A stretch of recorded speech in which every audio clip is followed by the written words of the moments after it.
Hi friends and welcome back to my channel, and if you're new here, hello. My name's George Agambar and I'm a UK music producer. Today's video is all about mastering, but not about how to master your music. It's going to be about the difference between mastering your track yourself and sending it off to a professional mastering engineer to get it done. So it's going to be a bit of a different video today. If you want to learn a bit more about this, then make sure you stay tuned and hit the subscribe button and notification bell for new videos every Wednesday. And things will never be the same when I hear your name since you kissed me in the rain. A few weeks ago, I saw this post on Facebook, and it was this mastering engineer wanting to master a select number of mixes, provided that he can add them to his portfolio afterwards. Now, I already had my single, Miss You Like Crazy, set for release later that week. But I thought, this could be really interesting. This could be a fun experiment. I wanted to see the difference that a professional mastering engineer could make to my music. And so I replied to the post and explained the whole situation. And I explained how I'd like to make a video on the experience. And luckily, he said yes. And so in this video, the professionally mastered example was mastered by Sean Dalke. And before I get into all of it, I want to say that he's a really lovely guy, really easy to get onto, and a very, very talented mastering engineer. So, as a bit of a comparison, here's my master and Sean's master side by side. Miss you like crazy, I do, I do, I do, I do. I miss you like crazy, I do. Can't help but write these songs for you. Miss you like crazy, I do, I do, I do, I do. Think of all the things. Miss you like crazy, I do, I do, I do, I do. I miss you like crazy, I do. Can't help but write these songs for you.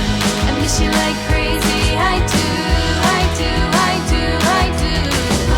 Think of all the things. Okay, so I think both are passable, but there are some very noticeable differences. I think that it's very clear to tell that Sean's master sounds a lot more consistent in level than mine. You can see in the waveforms, the dynamic range of his master is a lot lower. Some people may consider this to be a bad thing, as reducing the dynamic range of a song possibly takes a bit of the life out of it. But if you look at today's charts, actually a lot of the songs have a very small dynamic range. And so while Sean's master may not be quite as musical as mine possibly was, it certainly is more mainstream. The second thing that really struck me is that my master had a lot more bass in, but Sean's sounded a lot clearer. Let's hear the two tracks side by side again, just for reference. Miss you like crazy, I do, I do, I do, I do. I miss you like crazy, I do. Can't help but write these songs for you.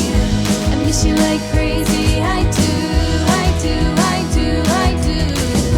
Think of all the things. Miss you like crazy, I do, I do, I do, I do. I miss you like crazy, I do. Can't help but write these songs for you. I miss you like crazy, I do, I do, I do, I do. Think of all the things. So yes, as you could hear, the bass is a lot less prominent, and the track sounds a lot less muddy in Sean's master. I actually thought that although we can hear the frequency differences between the two tracks, it would be interesting just to have a look at the frequency analysis to compare the two masters. As you can see, they are fairly similar, with the biggest difference being around the 2 to 4 kHz area, which just goes to show that mastering really is about the little changes, and those little changes can really make all the difference. And I think that this did make Sean's master sound a lot clearer than mine did. I think what happened is that when I was mastering the song, I was a bit too invested in the music. I got too excited by the bass and I thought, yes, this is sounding great, yeah, the bass is really powerful. And actually that's a really interesting point that I'm going to touch upon a little bit later. If I haven't sold you enough on having a mastering engineer already, let's talk about the pros of having someone else master your track for you. There are three main ones that come to mind. Firstly, for mastering, you need to be able to hear all the subtleties of the music. And that means that you need really good equipment and a really, really good listening environment. And for most of us, As mixers and producers, this isn't financially viable, but it is for mastering engineers.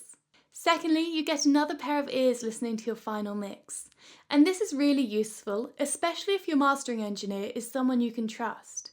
They can let you know if they think that in your mix, perhaps the snare is too loud, or perhaps the vocals could do with more reverb at this point, or having a frequency taken out in them.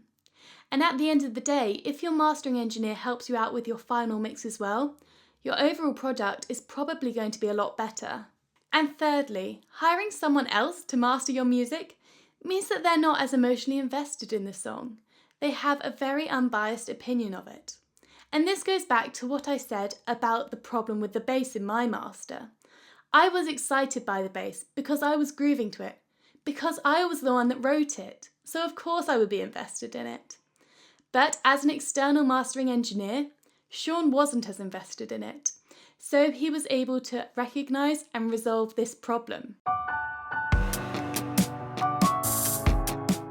So that's why I think it's extremely beneficial for us to send off our tracks to a mastering engineer, even if you reckon you're not too bad at mastering yourself.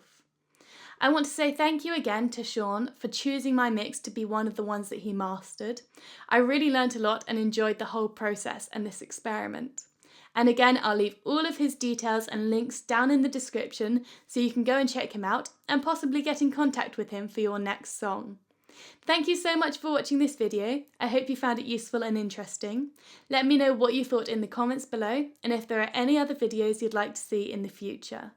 Make sure you hit the subscribe button and notification bell, and I will see you again soon.